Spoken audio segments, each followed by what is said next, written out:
Entrevista. Bom, já temos aqui no nosso estúdio o técnico do Central, Leandro Senna, para conversar conosco. Mário Flávio vai me ajudar aqui nessa entrevista com o técnico da Patativa. Professor, muito obrigado pela disponibilidade dessa conversa. Um bom dia para o senhor. Bom dia, Vitor. Bom dia, Mauro. Bom dia a todos da Manhã. Acho que o microfone está desligado, professor. Isso, para cima. Obrigado. Bom dia, Vitor. Bom dia, Mauro. É um prazer imenso estar falando com vocês da Manhã Cidade. É uma satisfação muito grande poder bater esse papo aí sobre futebol. Professor, vamos então a essa pergunta do Carlos, né, que ele deixou no ar agora há pouco. De fato, é uma mudança significativa de uma equipe que acaba rebaixada no Campeonato Pernambucano e vai tão bem no Campeonato Brasileiro. O que foi que fez a equipe mudar da água para o vinho? Qual é a base aí para essa alteração de produtividade?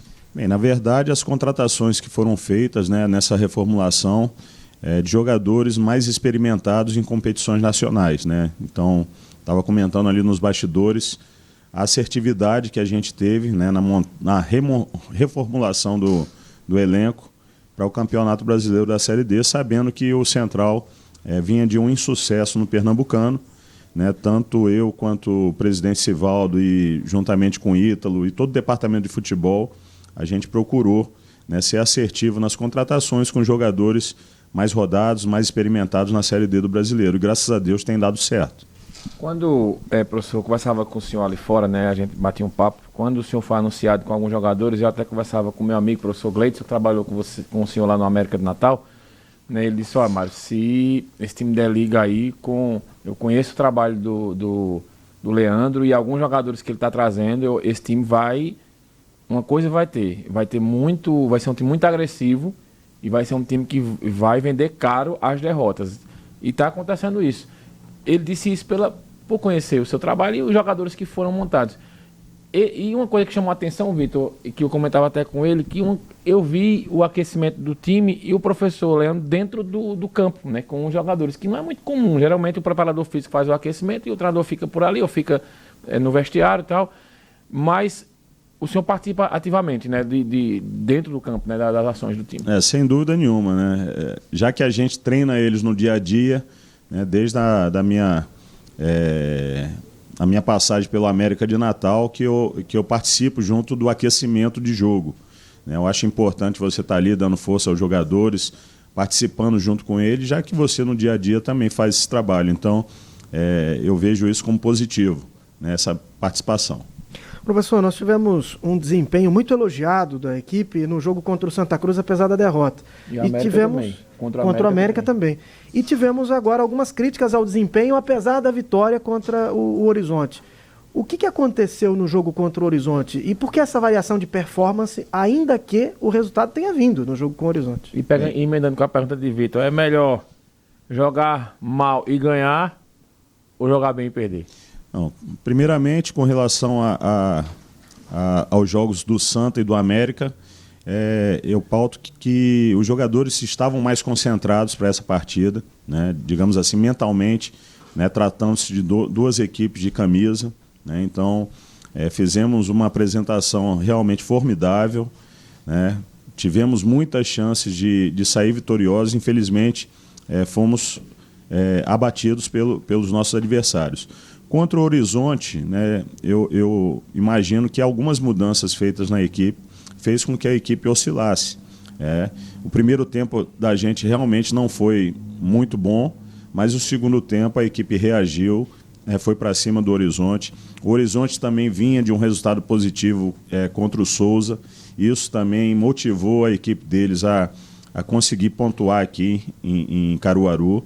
Então a equipe cresceu no segundo tempo, conseguiu essa vitória à base da persistência e, como você falou anteriormente, esse caráter de não desistir, né, até o apito final do juiz. Isso eu procuro incutir na cabeça dos meus atletas, nas equipes que eu trabalho, para que a gente, né, esteja brigando até o último minuto pelo resultado positivo. O professor, a chegada do Macena, né, ela é provocada pela saída do Tony? Essa é uma pergunta porque, pelo menos no jogo contra o Horizonte, eu vi o Jô Santos, que confesso que é um jogador que me agradou muito. Eu não conhecia ele, mas ele jogando de costas para o zagueiro ficou ruim para ele, né? Porque um jogador mais franzino, um jogador mais técnico, e aí teve essa dificuldade. nessa reformulação, porque vocês estão fazendo a reformulação já dentro do próprio elenco, né? Com a saída de um jogador, a chegada de outros. Vocês estão em busca de um jogador mais dessa característica de 9 mesmo ali para frente? Sim, com a saída do Tony, né, é aquilo que a gente sempre comenta nos bastidores, né? O central, a gente tem um cobertor curto, né? Então, sempre na saída de algum atleta terá que vir outro para cobrir esse posto. E dentro da característica que a gente tem, a gente precisa também de um jogador mais forte, de presença de área, aquele 9 mesmo que cabeceie bem, que brigue ali com os zagueiros, né? Diferente da característica do Jô, por exemplo, né? Do Zé Arthur, que chegou também agora vindo do Asa, que são jogadores mais de mobilidade, né? Aquele 9 mais móvel ali no comando do ataque. Então o Rafael vem para cobrir a lacuna deixada pelo Tony e com essa característica de um 9 mais de presença de área. Professor, tivemos aqui a polêmica que envolveu o atacante Frank. A informação que nós temos é de que houve uma questão interna. O senhor confirma isso? Foi um ato de indisciplina? Qual é o papel do Frank para o elenco, para a competição? Não, só deixando claro, né, que o ambiente no Central é o melhor possível, né? A questão do Frank foi mais um afastamento, digamos assim, para ele melhorar a sua parte física, né?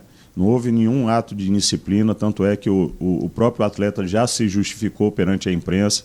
Então o ambiente no Central hoje é um ambiente de muita paz, de muito trabalho, né, de muita transparência, né, principalmente da comissão técnica e os jogadores. E a gente está procurando preservar esse bom ambiente, porque a gente sabe que com um bom ambiente, todos os profissionais eles podem render da melhor maneira possível. Ele já está 100%? Ele está, né, já está 100%. Esse último jogo ele não foi justamente para se aperfeiçoar na parte física, na parte técnica, mas é um jogador de suma importância para as nossas pretensões aí dentro da competição.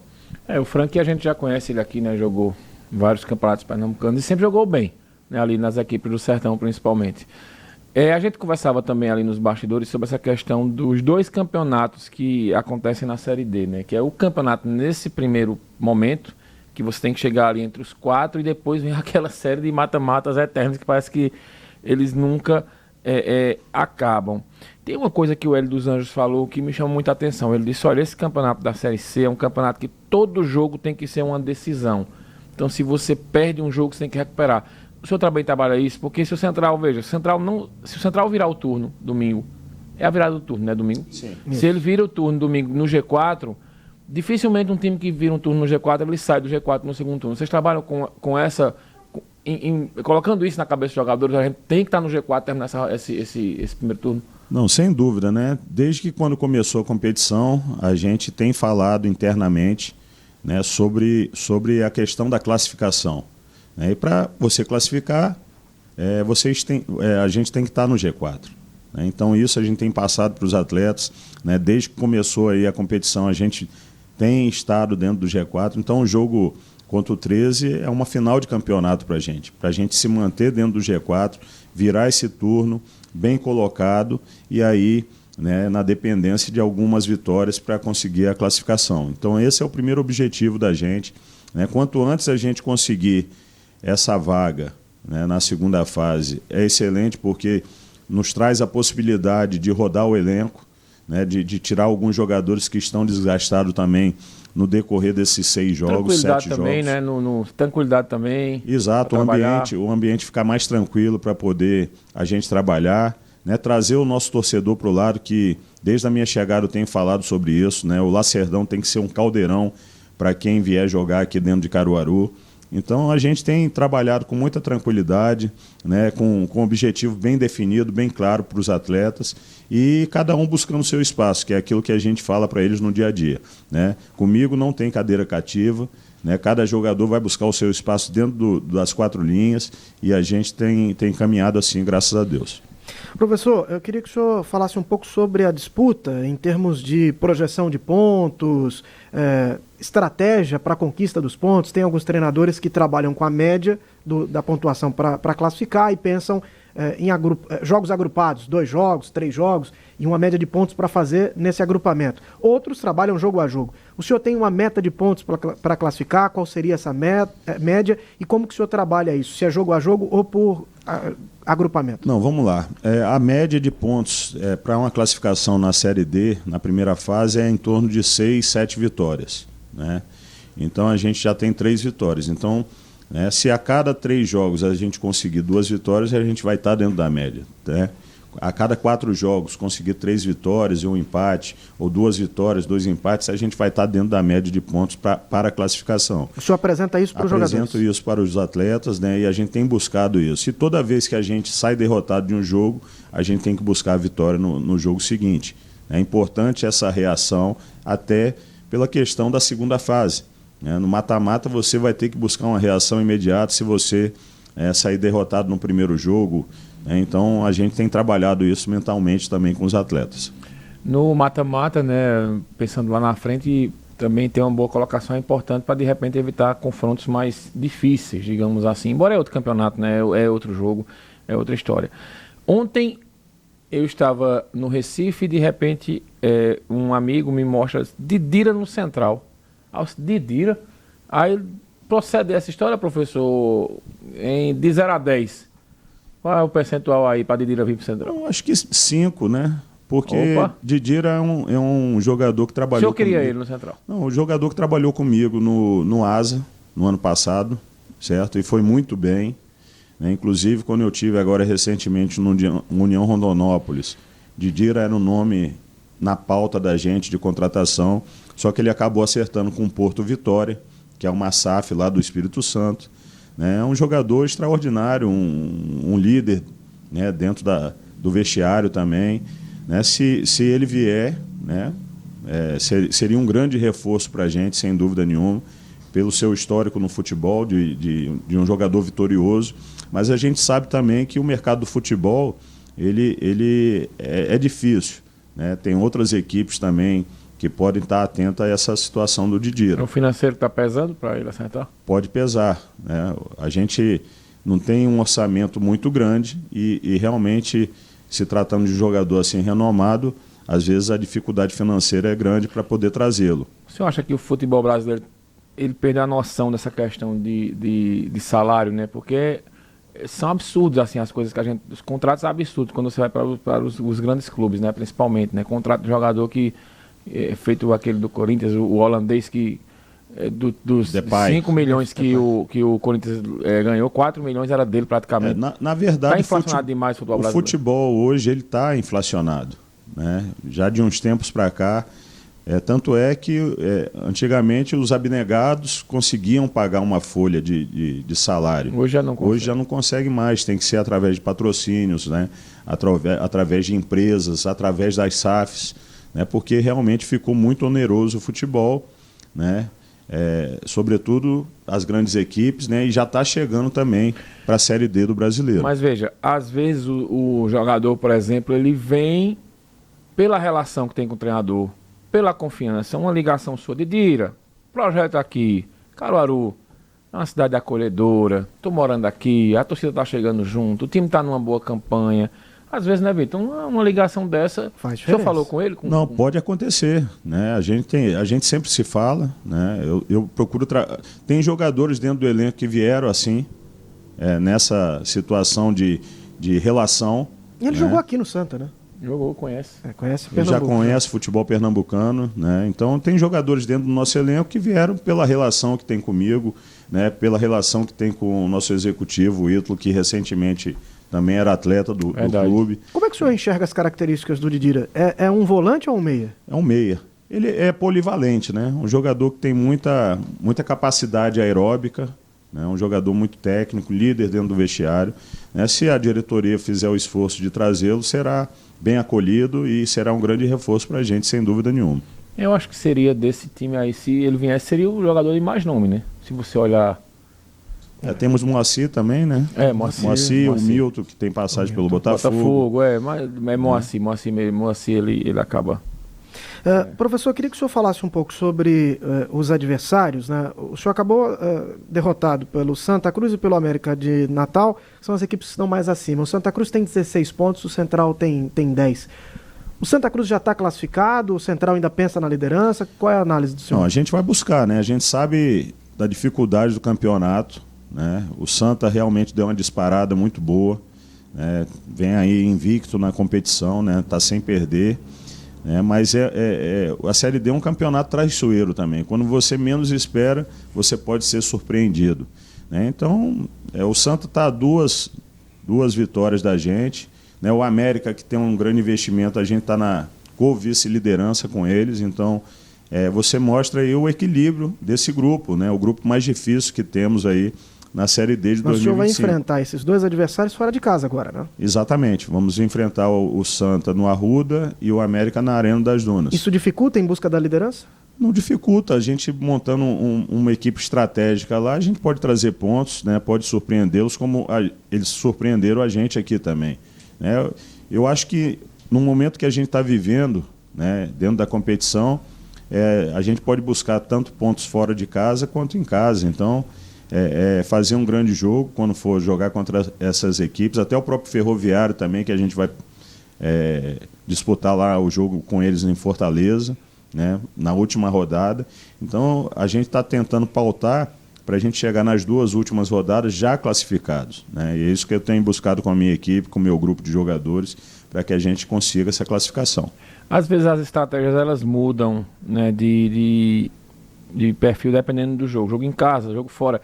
O senhor trabalha assim também, dependendo do adversário, ou o senhor gosta de sempre manter aquele mesmo esquema de linha mais alta, ou varia de acordo com o jogo? A gente trabalha estrategicamente de acordo com o adversário, né, e de acordo com a característica de nossos jogadores, né? Então eu trabalho muito isso também, né? A minha equipe ela não é uma equipe engessada, ela tem variações dentro do próprio jogo, né? Seja com substituições, seja com alguns jogadores polivalentes que a gente tem na equipe, né? Então a gente pode mudar sim, de acordo com o adversário, a estratégia de acordo com o adversário e de acordo com o jogo que está se apresentando ali no momento. Duas perguntas agora, professor, sobre o senhor falou que algumas mudanças no jogo passado acabaram o time oscilando para baixo, né? Pelo que a gente acompanhou no jogo, né, Vitor? O time não fez um bom primeiro tempo e se recuperou no segundo, mas ainda passou alguns sustos, né? A primeira pergunta, o senhor pretende também fazer mudança para o próximo jogo? E a segunda, todo mundo que vem jogar aqui reclama muito do gramado, né, do Central. Esse gramado também acaba dificultando o trabalho da tua equipe? Ou Série D é isso mesmo? O gramado do Lacerdão, ele é um gramado a nível de Série D, a nível de Série C. Não é nada diferente do que a gente vai encontrar por aí, né? A gente recentemente jogou em Goianinha e o gramado todo mundo lá... fala lá, né? Diz que é um absurdo. O gramado ruim. Não estava em excelentes condições, né, de jogo. Ano passado eu fui jogar, por exemplo, contra o Atlético Cearense em Horizonte, o gramado também não estava em condições. Contra o Maracanã, lá em Maracanaú, também não estava em condições excelentes, digamos assim. Então isso é da Série D, né? A gente vai encontrar gramados tapete, Arena das Dunas, por exemplo, né, o PV lá em Fortaleza, o Arruda, mas a gente vai encontrar gramados como Central. O que eu passo para os meus jogadores é que a gente vai estar mais adaptado ao nosso gramado e que o adversário vai sentir dificuldade, né? Seja ele um pouquinho mais alto, seja ele um pouco irregular, mas a gente vai estar mais acostumado. Então, o gramado da gente não influencia, porque a gente trabalha todo dia ali e eu tenho ali como nosso grande trunfo, digamos assim. E as mudanças? Pretende fazer? As mudanças a gente vai de acordo com o adversário. Pode ser que para o jogo do 13 a gente tenha algumas mudanças, né? Pode ser que a gente tenha um retorno do Moacir, que está se recuperando de uma lesão de tornozelo, né? Então vai depender muito do que hoje o nosso departamento de análise traga para mim, né? Eu estudar em cima do adversário a principal característica do 13, né? Tanto a parte defensiva quanto a ofensiva, para a gente poder fazer um jogo estratégico lá e trazer pontos. Nesse caso específico é um confronto direto. Se o senhor consegue uma vitória, o senhor abre 3 pontos para um concorrente que está na porta do G4, né? Exatamente, né? e acaba deixando eles ali fora da zona de classificação, que é importante para a gente nessa virada de turno. O senhor é carioca, né? A gente conversava aqui, o primeiro trabalho aqui em Pernambuco. Qual a sua impressão? O senhor está tendo de Caruaru, do Central, do futebol pernambucano? Não, eu costumo dizer internamente nos bastidores que o Central é um gigante adormecido, né?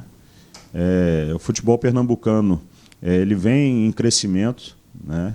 Com a ascensão aí do Retrô, né? Sendo campeão brasileiro da Série D, abriu essa possibilidade de mais equipes poderem participar do brasileiro, né? Então a impressão que eu tenho é que o Central, né, realmente, se a gente obtiver esse acesso, essa classificação, né, será muito importante para o futebol pernambucano também, né? E a cidade de Caruaru é indiscutivelmente uma cidade acolhedora, né? Estou gostando muito e a gente espera fazer, né, bastante sucesso aqui. Professor Leandro Sena, técnico do Central, conversou conosco aqui no Cidade Entrevista. Vou fazer mais só a última pergunta. Faça. Para ele responder. Domingo o jogo, né? Sábado tem esse jogo lá. Qual o melhor São João?